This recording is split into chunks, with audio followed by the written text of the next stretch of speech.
I'll need a team. We're already putting together the best men. With all due respect, sir, so am I.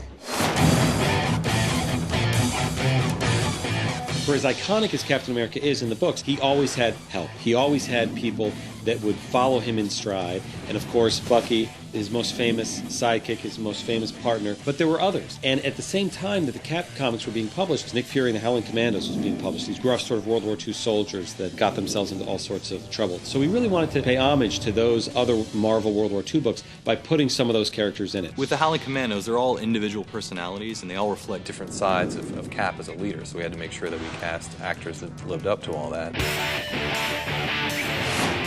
Bucky Barnes was a very tricky role to cast because he is the sidekick, and it goes from he taking care of Steve to being the other way around. And so, much like Steve's transformation in the movie, we were looking for someone that could embody both sides of that character. Who is the good-natured guy that looks out for his friend, and how can that also be the guy that you don't resent later in the film once he's kind of like, hey, what happened to me? I used to protect you, and now the role's sort of reversed. The way Bucky was written in the earlier comic books is very different than how we decided to go with in the movie. He was almost like a Robin to a Cap's Batman. He was young, he was a kid. I think he was put there to add kid appeal to the books in a way that is slightly campy. We didn't want a little kid running around the battlefield of World War II with Captain America necessarily. The good news is, within the last 5 to 10 years in the Marvel Comics, they've kind of reinvented the character. They've given him a bit of maturity, and they've brought him back into the present day as the character known as the Winter Soldier. Great storyline, great inspiration for us on how to pump up that character.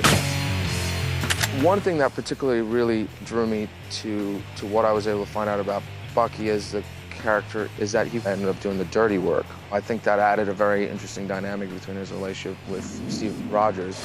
Captain America was always kind of like the symbol and the guy that kind of walked away with the spotlight. And Bucky was trained to do sort of the stuff around the edges. And I really liked that because I thought it added sort of a different edge to him. We're sort of soldiers, but not in any official way, in any official rank. We're sort of secret super soldiers, which means we have the fantastic artistic license to be whatever we want. We have the best gadgets and guns and fun. It's very exciting. We all seem to represent different people. So Bruno represents the French resistance, who is pricelessly hilarious. Like a big spaghetti. Constantly wants to know why he's got the smallest gun. The name of the character is Dernier, which means in French, the last. He is a specialist of explosives.